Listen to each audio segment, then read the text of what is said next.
मित्रांनो, आजीने ईश्वरीवर खूप मोठी जबाबदारी सोपवलेली आहे. ती जबाबदारी कोणती आहे तेच आपण पाहणार आहोत.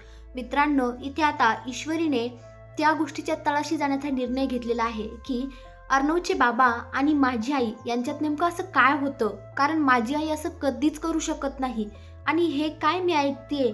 आणि त्यामुळे ती आता काय बोलतात लॅपटॉपवर शोधते, तर तिला कळतं की अर्णवचे बाबा आणि ईश्वरीची आई यांचं अफेअर होतं. असं म्हणजे त्यांचं नव्हतं, परंतु असं दाखवण्यात आलं. त्यामुळे आता ईश्वरीला खूप डेंजर धक्का लागलेला आहे. तिला समजत नाहीये की आता काय करायचं. अर्णवला ती कोणत्या तोंडाने सांगणार आणि कसं विचारणार. तिच्या आईला तरी ती कोणत्या तोंडाने विचारणार की आई तुझं काही असं होतं का म्हणून. बापरे, ती खूप मोठ्या संकटात सापडलेली आहे. तिला असं वाटतंय की हे सगळं प्रकरण जर कळलं आणि यामध्ये जर माझी आई समोर आली तर काहीच खरं नाही, कारण त्या सगळ्यांना ती बाई कोण आहे हे माहितीच नाहीये. फक्त एका बाईमुळे झालं एवढंच माहिती, कारण तेव्हा ते लहान होते, त्यामुळे त्यांना चेहरा सुद्धा नीट आठवत नाहीये. आता हे सगळं त्या वल्लरीने घडून आणलंय हे मात्र ईश्वरी नक्कीच शोधून काढणार. परंतु इकडे एक गोष्ट चांगली घडलेली आहे. आपल्या बिचाऱ्या अंजलीचे सगळे दागिने भेटलेले आहेत. कारण मित्रांनो, राकेश शेर असेल तर अर्णव सुद्धा सव्वा शेर आहे.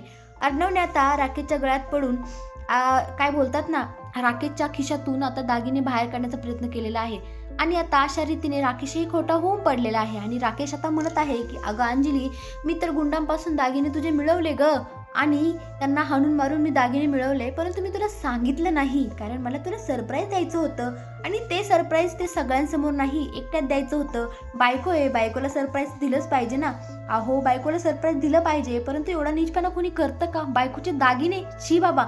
तर ना आता राकेशने दागिने चोरले, परंतु भाऊ पाठीशी असताना बहिणीच्या दागिन्याला कोणी हात लावू शकतं का. आणि आता भावाने बहिणीचे सगळे दागिने मिळवून दिलेले आहे. आता राकेशने सगळे दागिने काढून अंजलीकडे दिलेले आहे आणि सांगितलेलं आहे की अंजली सॉरी अगं, मला तुला सरप्राईज द्यायचं होतं, त्यामुळे मी ही दागिने माझ्याकडेच ठेवले होते. अशा रीतीने आता अंजलीची दागिने मात्र मिळालेले आहे.